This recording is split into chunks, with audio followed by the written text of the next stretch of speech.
Hello, class. My name is Michael Morales, and I am presenting the case of high watermark. This is in Chapter 11. This is case study 11.2. And the case I reviewed and analyzed was about managing conflict of the North House text. The title is High Watermark. This case study looks at the dilemma the residents of Alcott Lake are faced with. This is a lakeside community of individuals who some have lived there for more than 80 years. Their families have been there for generations. There are multiple parts of this case that involve several types of conflict. The residents of Alcott Lake are at risk of flooding as water levels are rising. They have risen every year for 4 years from when this study was taken. The residents of Alcott Lake have appealed to the Homeowners Association, the county, and the State Department of Natural Resources for solutions to their issue. However, it seems that they've tried multiple propositions to fix this issue, and it is taking too long. The first appeal was to the State Department of Natural Resources from the Homeowners Association to pump water into a stream nearby. But the issue with that was if they were to pump into this stream, they would be pumping water into another neighborhood. I don't know if this is an adjacent neighborhood, it didn't specify, but it would also create a flooding problem for them as well. And so ideally you would want to contain that issue, not spread it. So this proposal was rejected. To add to this conflict, when the initial solution was rejected, the residents created conflict between each other. So you'll notice in this case study that there are two types of residents. There's probably more, but two that stick out. You have the residents who live in the cottages. The cottages are much older. They've been there longer. And these are more people of humble means versus your brand new McMansions who live on the hill. Those are words from the case study. But you kind of get an idea of the class and status that those individuals take on in this case study. These people own rental properties in the area. They own big houses. They utilize the lake for recreational purposes like fishing, jet skis, wakeboarding. So it's both a business and a place for them to have fun. Unfortunately, that causes a wake on the lake that causes erosion, which will cause the water to rise. And so the people of the cottages who are closer to flooding, which is about 18% of the population, their water line has gone from having these big yards to now they're only a few yards. The water's only a few yards from the door, so they're at the most risk of becoming flooded before anybody else. One thing to note about Alcott community, for the purposes of this overview, we have, in terms of the conflict, it's the cottage residents versus the McMansion residents. For the cottage residents also, this is not just some play or to use the recreation and business end of the lake. This is their home. This is where they raise their families. This is where they grew up. So it's very personal. It's a very highly charged situation. They have the most to lose as well as they are at greater risk. For the McMansion residents, they don't want to risk their business. They don't want to risk their recreation, basically. For the text, I utilized the Fisher and Urey method of principled negotiation. which breaks apart the conflict into four characteristics. We have separating the people from the problem. One thing we have to remember is that this problem exists no matter who lives at this lake. Everybody can be affected. The people on the hill are just as affected as the people in the cottage. Obviously, the people on the cottage are at higher risk because the water is getting closer to them. And so they have to remember that they all have a shared interest to stop this water and find a solution, which leads to the second characteristic, focusing on the interests, not the positions. So it is in everybody's interest to stop this water from rising and coming into their homes. And so that's one area we can bring everybody together, is focus on that interest. Invent options for mutual gains. For example, we can,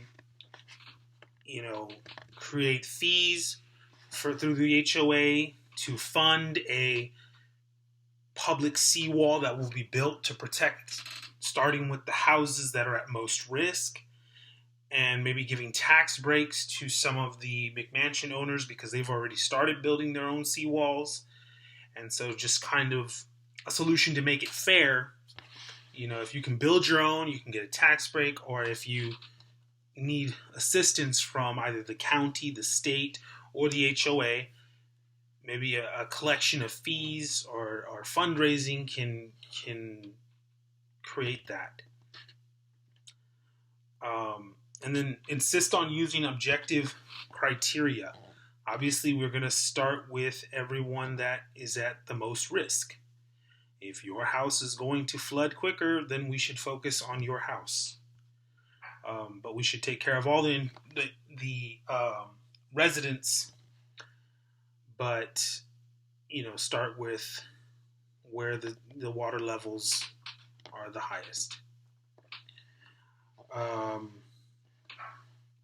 I think that helps manage the situation. It's a very highly charged situation. It's unfortunate for these residents.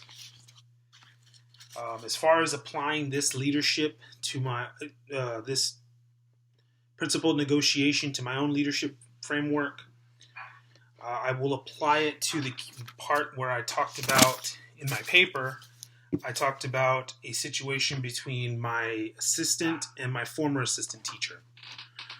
Just to give a little contextual background, I had an assistant that I worked with for 2 years as my paraprofessional aide, assistant teacher in an 18-plus classroom that I worked in. She helped me with the students. We helped me with lessons. She did everything. She's a great person. However, she was on the path of becoming a teacher, and so they moved her from my class into an inclusion support role, and they moved a brand new teacher assistant who was working in the life skills classroom prior with me. And my job essentially was to train this person and prepare her to fill this role.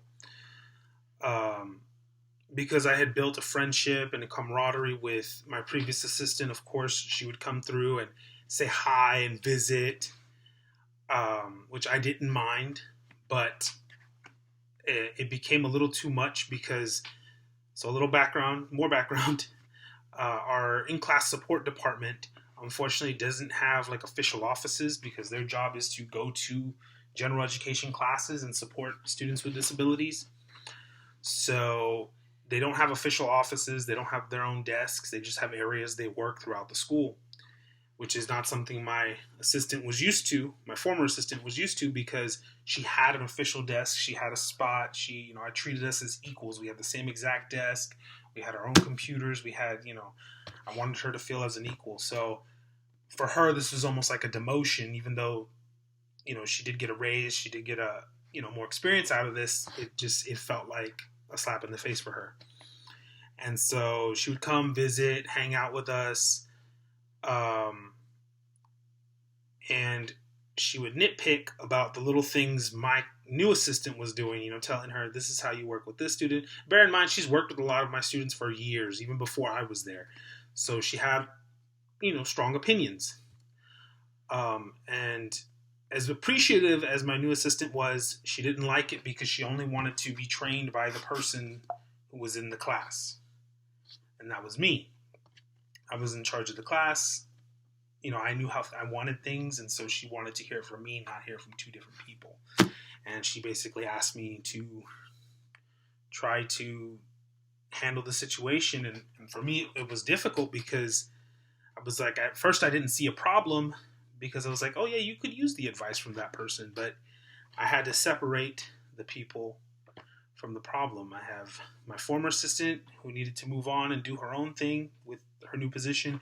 And then I had my new assistant who needed to learn from me how I wanted that class run. And so I focused on the interests, not the positions necessarily. I was looking at what's best for everybody. And my new assistant needed to learn her role and take on the responsibilities that I had put before her. And I didn't want her getting confused between me and my old assistant. And my old assistant needed to learn her new role. So I secured her a desk, secured her a space, and found a place for her to work outside of our classroom and explained to her the situation. I basically put it on myself because I didn't want a conflict between them. So I put it on myself that, hey, I'll train them. I got it. I appreciate everything you've done all these years. You were a great assistant, but, we gotta move forward. And so I invented an option for both of our gains, found her a place that she could feel more official, and actually I ended up finding a place for my entire class support team. So it was a win-win for everybody. She was out of our hair, so I could train my new assistant, and she was in a place where she felt at home again versus, in a whole new place on her own. So I utilized these criterias, but I didn't know they existed before. I didn't know they had names.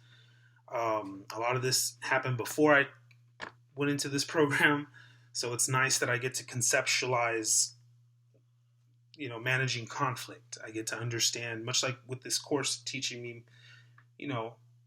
what I do in leadership, what it's called, what the term is for this, or what type of strategies that I've been using that, I can now put a name to a face.